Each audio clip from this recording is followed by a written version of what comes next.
बच्चों, आपने गाय और 15 अगस्त के बारे में निबंध लिखा।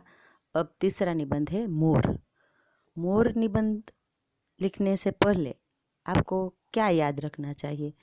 तो मोर को क्या बोलते हैं? पक्षी बोलते हैं ना।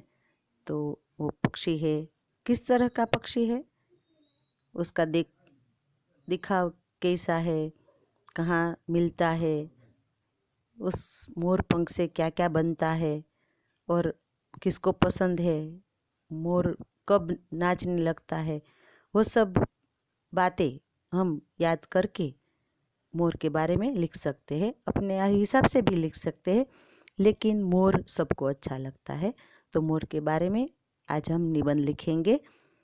सबसे पहले, मोर पक्षियों में सबसे सुंदर होता है। सुंदर यानी कि हमें देखने में बहुत मज़ा आता है, इस तरह उसे सुंदर कहते हैं। तो पक्षियों में मोर सबसे सुंदर होता है। इसकी नीली और लंबी गर्दन पर कलगी होती है। आपने तो मोर देखा है ना, तो आपको तो पता ही होगा कि उसके गर्दन पर कलगी भी होती है। इसके पंख यानी कि गुजराती में पीछा जाने के लंबे और रंग बिरंगे होते हैं। इसकी आवाज़, ये बोले त्यारे એને अवाज कहेवाय। इसकी आवाज़ मधुर होती है। मधुर यानी कि अच्छी लगे सुनने में, उसे मधुर बोलते हैं। वर्षा के दिनों में मोर म्याऊं म्याऊं करके बरसात को बुलाता है। जब बारिश आने की तैयारी होती है तब मोर बोलने लगते हैं। जब बादल धीर आते हैं, वादड़ा घिराई जाए ना गुजराती में जे कही, तब यह हम खुशी के मारे पंख फैलाकर नाचने लगता है। नाचता हुआ मोर देखने में बहुत मज़ा आता है। आपको भी कई बार देखा होगा। मोर पेड़ पर रहता है। पेड़ એટલે વૃક્ષ, झाड़ गुजराती में। खेत खलिहानों में भी घूमता है। अक्सर यह बाग और जंगल में पाया जाता है। अक्सर यानी कि मोटा भागे तो ये बगीचा और जंगल में જોવા મળે, बराबर गुजराती में एम कही शकाय। यह अनाज और कीड़े मकोड़े खाता है। मोर सांप का दुश्मन है। दुश्मन એટલે खबर ने, जे એની હારે झगड़ो करे એ दुश्मन कहेवाय गुजराती में। मोर पंख से એટલે મોરના પીછામાંથી મોર पंख से रंग बिरंगे पंखे, मुकुट और सजावट की चीज़ें એટલે કે જે આપણે સુંદર લાગે એવી વસ્તુઓ બનાવતા હોય એને સજાવટ કહેવાય। તો मुकुट એટલે माथा पर जे પહેરે એને मुकुट।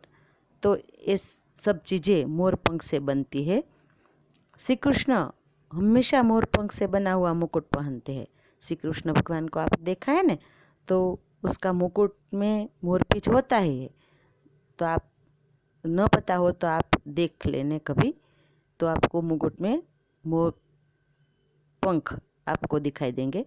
बच्चों को तो मोर बहुत, उसके पंख है ना, पंख यानी कि पीछा, बच्चों को मोर के पंख बहुत प्रिय लगते हैं। प्रिय यानी कि बहुत अच्छे लगते हैं, गमते हैं। वो संभाल कर अपनी किताबों में भी उन्हें रखते हैं।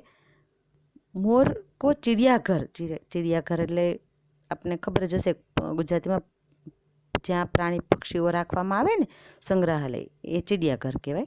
तो मोर उसमें रखा जाता है। मोर भारत का राष्ट्रीय पक्षी है। सबसे सुंदर तो है ही, आपको तो पता है, लेकिन अपना भारत का राष्ट्रीय पक्षी भी कहा जाता है।